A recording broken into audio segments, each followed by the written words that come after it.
ഇന്നിപ്പോൾ നമുക്ക് ചപ്പാത്തിയുടെ കൂടെയൊക്കെ കഴിക്കാൻ പറ്റിയ ഉരുളക്കിഴങ്ങ് കോളിഫ്ലവർ കറി എങ്ങനെ ഉണ്ടാക്കുന്നതെന്ന് നോക്കാം.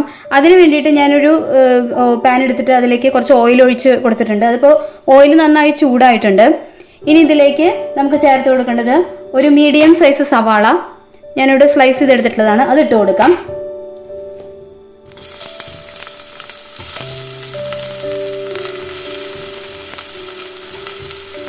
ഇതിപ്പോൾ സവാള എങ്ങനെ അരിഞ്ഞാലും കുഴപ്പമില്ല, സ്ലൈസ് ആയിട്ട് തന്നെ വേണമെന്നില്ല, കാരണം നമുക്കിത് അരച്ചെടുക്കേണ്ടതാണ്. അപ്പോൾ പിന്നെ അതിൻ്റെ വലിപ്പം പ്രശ്നമല്ല. പിന്നെ വേണ്ടത് ഒരു ചെറിയ കഷ്ണം ഇഞ്ചി ചെറുതാക്കി നുറുക്കിയെടുത്തത് ഒന്ന് വഴറ്റി കൊടുക്കാം. പിന്നെ സവാള വല്ലാതെ ബ്രൗൺ ഷെയ്ഡ് ആവേണ്ട ആവശ്യമൊന്നുമില്ല, ഒന്ന് വാടി കിട്ടിയാൽ മതി. നന്നായി വഴറ്റാം. ഞാനിപ്പോൾ എടുത്തിട്ടുള്ളത് സൺഫ്ലവർ ഓയിലാണ്, 1 ടേബിൾ സ്പൂൺ.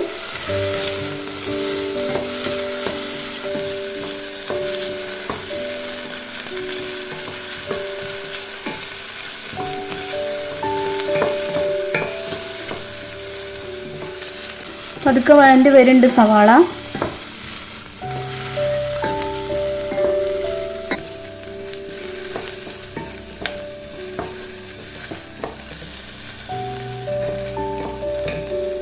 ഇനിയിപ്പോൾ നമുക്ക് അടുത്തത് ഇതിലേക്ക് ചേർത്ത് കൊടുക്കേണ്ടത്, ഞാൻ ഇവിടെ തക്കാളിയാണ് ചേർത്ത് കൊടുക്കേണ്ടത്. ഇത് മീഡിയം സൈസ് തക്കാളിയാണ്, ഒരു തക്കാളി ഇട്ട് കൊടുക്കാം.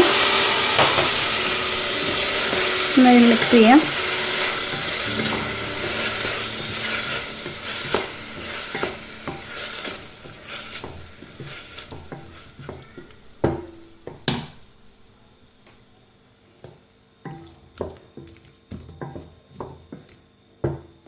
നമുക്ക് ഈ സമയത്ത് നമുക്ക് കുറച്ച് ഉപ്പ് ആഡ് ചെയ്ത് കൊടുക്കാം. അപ്പോൾ പെട്ടെന്ന് തക്കാളി കുക്കായി കിട്ടും. മിക്സ് ചെയ്യാം.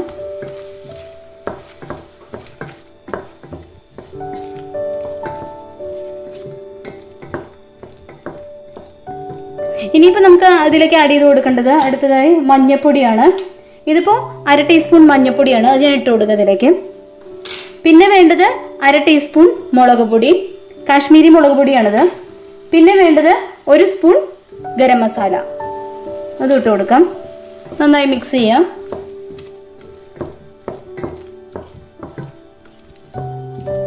ഇനി നന്നായിട്ട് ഇതിന്റെ പച്ചക്കുത്ത്, ഈ പൊടികളുടെയൊക്കെ പച്ചക്കുത്ത് പോയിട്ട് വേണം നമുക്ക് തീ ഓഫ് ചെയ്തതിന് ശേഷം ഇത് ആറിയിട്ട് വേണം നമുക്കിത് ഈ മസാല അരച്ചെടുക്കാനായിട്ട്.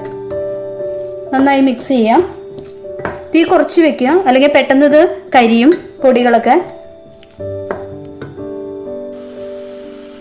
ഇപ്പൊ ഇവിടെ തക്കാളിയൊക്കെ നന്നായി വെന്തിട്ടുണ്ട്, പൊടികളുടെ പച്ചമണമൊക്കെ പോയി നന്നായിട്ട് പാകമായിട്ടുണ്ട് ഇത്.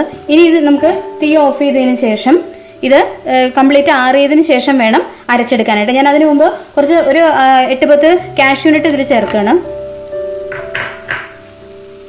അത് തികച്ചും ഓപ്ഷണലാണ്, ഇഷ്ടമുണ്ടെങ്കിൽ മാത്രം ചേർത്താൽ മതി. ഞാനിപ്പോൾ ഇതിലേക്ക് ചേർത്തിട്ടുണ്ട്. ഇനി നമുക്കിത് ആറിയതിന് ശേഷം നന്നായിട്ട് അരച്ചെടുക്കാം.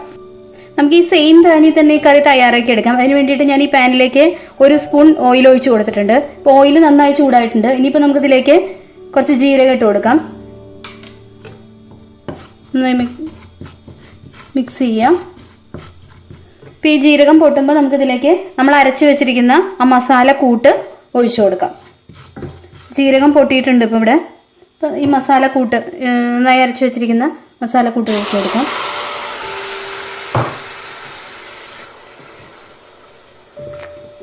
നന്നായി ഒന്ന് ഇളക്കി കൊടുക്കുക.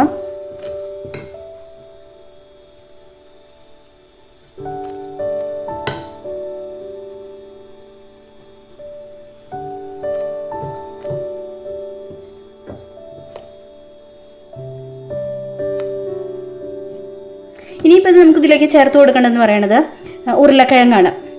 ഇതിപ്പോൾ ഞാനിവിടെ 2 മീഡിയം സൈസ് ഉരുളക്കിഴങ്ങ് ആണ് എടുത്തിട്ടുള്ളത്. ഇത് നമുക്ക് ഇതിലേക്ക് ഇട്ട് കൊടുക്കാം. ഒന്ന് മിക്സ് ചെയ്യാം.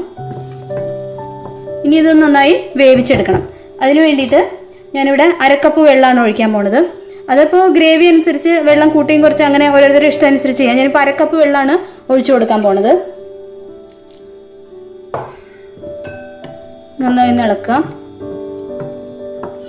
ഇതൊരു 10 മിനിറ്റ് അടച്ചു വെച്ചിട്ട് ഒന്ന് വേവിച്ചെടുക്കാം നമുക്ക്.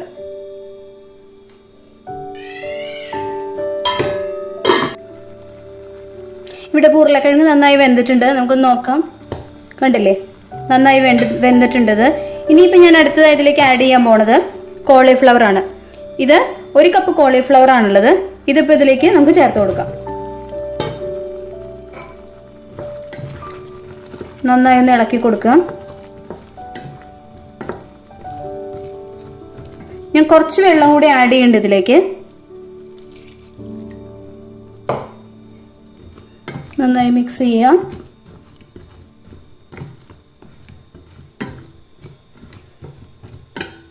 ഉപ്പ് നോക്കിയിട്ട് വേണമെന്നുണ്ടെങ്കിൽ ഞാൻ കുറച്ച് ഉപ്പും കൂടി ഇടുന്നുണ്ട് ഇതിലേക്ക്.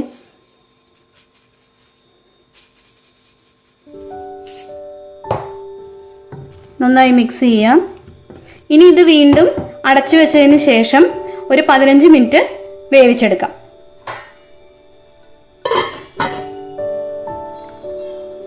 ഇപ്പോൾ കോളിഫ്ലവർ നന്നായി വെന്തിട്ടുണ്ട്. ഇനിയിപ്പോൾ നമുക്ക് ഇതിലേക്ക് ആഡ് ചെയ്ത് കൊടുക്കേണ്ടത് കസൂരി മേത്തിയാണ്. അതായത് ഉണങ്ങിയ ഉലുവയുടെ ഇല. അത് കുറച്ച് ഇട്ട് കൊടുക്കാം. ഒന്ന് മിക്സ് ചെയ്ത് കൊടുക്കുക.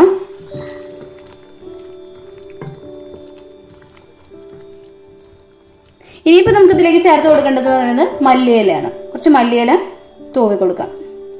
ഇത്രയേ ഉള്ളൂ. നമ്മുടെ കറി റെഡി ആയിട്ടുണ്ട്. ഇപ്പോൾ